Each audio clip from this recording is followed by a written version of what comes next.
What is going on, friends? It's Clay Lopez here, and today I want to provide a framework so that you can think of leadership in a way that's conducive to becoming a great leader, okay?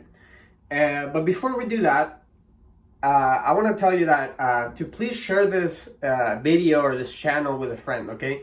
We're putting in a lot of effort here at the OCS blog to help as many people become great leaders as we can, okay? And to do that, we need your help. So while these videos are free and all this knowledge is free, we do ask for a favor, okay? If you get value out of this video, please share it with a friend. So now, with that said, the framework that I want you to start thinking about leadership with is to see leadership as a performance, okay? And let me tell you how I learned this lesson myself.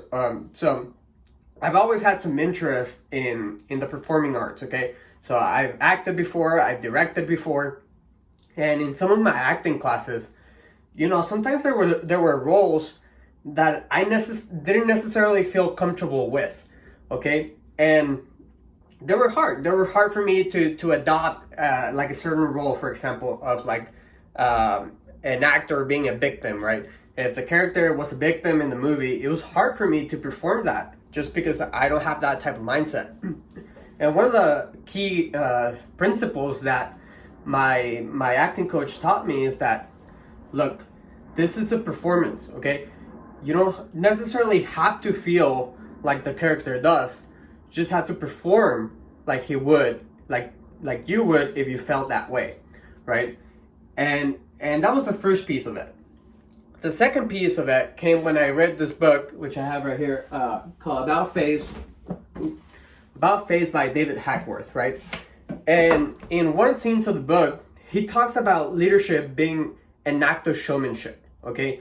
So he made it very clear, he understood that he was always being watched by his men, and he realized that because of that, he always had to perform this role of a strong leader, right? So things he would do is like silly things, but like make crazy trick shots with his gun and stuff like that, or just like appear super tough on runs and like decide to go on a 12-mile run or whatever, right?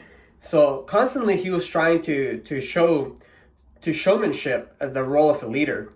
And I want to connect these two together because sometimes we can be at OCS or we can be new in our leadership journey and think to ourselves like, man, I'm just not a good leader.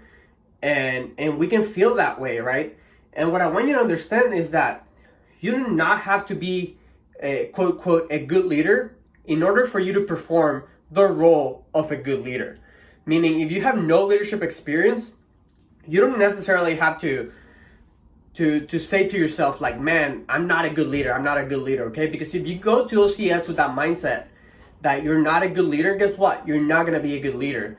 So what I want you to understand is that take the framework of like, okay, I'm where I'm at, wherever my leadership experience is, and I'm going to show up to OCS and perform the role of a good leader.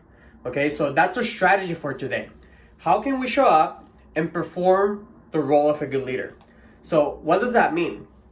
So first of all, we need to establish what that performance looks like, okay? How would a good leader perform?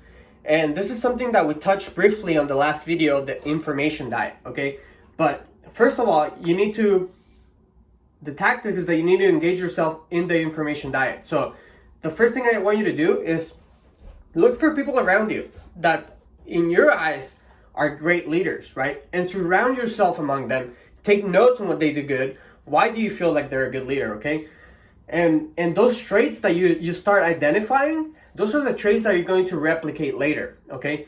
Another thing that you can do is something like I told you, what I do. I read a lot. And I read from great leaders historically in not only in the military, but in all other arenas, right? Like business and sports. So when I'm reading, I'm trying to identify what characteristics do these leaders have that I can take and emulate and perform. Now, friends, I want to make this very clear because I feel like when I say that you need to emulate other leaders that you see and other leaders that you read about, a lot of people might misunderstand that, what that means, okay? I'm not saying that you need to behave and copy every single action that they do. I'm saying that what you need to emulate is the actual character traits, okay? So I don't want you to be like, oh, that great leader over there, he does this when he puts his pack on, and therefore if I do that, I'm gonna become a great leader too. No. That's not what I'm talking about. I want you to think, okay, that leader over there has this character trait, like unselfishness. And the way he does it is that he likes to help puppies on the weekend, right? And if you hate puppies, I don't want you to go and help puppies on the weekend. I want you to think, how can you take that character trait, like unselfishness, and how can you practice that, okay? So again, we're emulating character traits. We're not emulating actual actions, like little actions that they do here and there, okay? So the Marine Corps has made it very easy to identify what is it that they want you to emulate, okay? And the Marine Corps uses this acronym called JJ Did Tie Buckle. Some of you have heard this before and some of you haven't, so I'm just gonna cover it real quick. But these are the Marine Corps leadership traits, the traits that the Marine Corps is looking at its leaders. Justice, judgment, dependability, integrity, decisiveness, tact, initiative, endurance, bearing, unselfishness, courage, knowledge, loyalty, enthusiasm, okay? And look, that list might seem overwhelming at first. So what I want you to do is just go through a couple of this and pick like the 3 that you think that you already do very good at, okay? And then pick the 3 that you think that you could work more on. For example, some of you need more work on endurance. Some of you, they like in a workout or in a run, you fall behind, okay? So now you know that the Marine Corps wants you to have endurance. So how is it that you can improve that, right? And start working towards that. Some of you might be very good at bearing. Some of you might not. And I want you to think, okay, how is it that I can practice bearing, okay? And again, friends, your journey is going to be unique to you, okay? But I want you to understand, when you go to OCS, think of that. Like, okay, I'm performing the role of a leader. Here's the character traits that the Marine Corps wants out of me. How can I perform those traits to the best of my ability, okay? And the way this works is, there's a term called neuroplasticity. And look, there's smarter people than me that are more educated on how this actually works, but from my understanding of neuroplasticity and my experience actually practicing it, when you practice a behavior for long enough, those synapses in your brain connect faster, okay? So you don't even have to think about it anymore. With practice, it just becomes a part of who you are. So for example, a long time ago, I had no tact, okay? I had no friends. I said things how they were, and my tact just suffered a lot, right? So I decided to like, okay, let me think about a group of people, leaders in my community that actually have really good tact. What characteristics are they, exemplifying? And then I read about authors that also had great tact and very good teams. And then from there, I started picking like the things, both the actions and the character traits that made him a tactful person. And with time, I just started to communicate in a more tactful way. I started putting the practice of like, hey, instead of like just getting emotional and like letting whatever like it's in my brain come out of my mouth, I'm gonna take a step back, okay? I'm gonna practice mindfulness, and then I'm gonna communicate in a loving way. And that's how, through time of doing that enough times, neuroplasticity takes care of itself. And now when I'm faced with, like, for example, an argumentatively co-worker, whatever, now instead of like reacting to that, I can be tactful about it, okay? Or if someone is not doing the task that I need them to do, instead of like getting all flustered and telling them that they suck, I now automatically, I'm just tactful about it. Like, hey, how can I help you with this or whatever, right?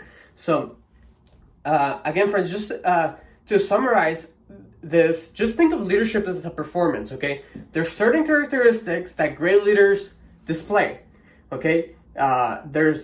You can start with JJ de Taibuku, or you can, dive into books, look around your community, and just pick up the characteristics that you want as a leader, okay? And then just start working towards those characteristics. Even if you don't feel comfortable, even if you don't feel like you're that person, through time, you will become that person, all right?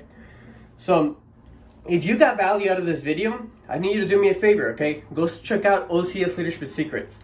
Talking about characteristics and traits, I go into detail what characteristics are gonna make you a very successful leader at OCS, okay? So if you wanna know more about that, check out the link right here. Also, again, if you got value, share it with a friend, okay? Go dominate, go become great leaders, out.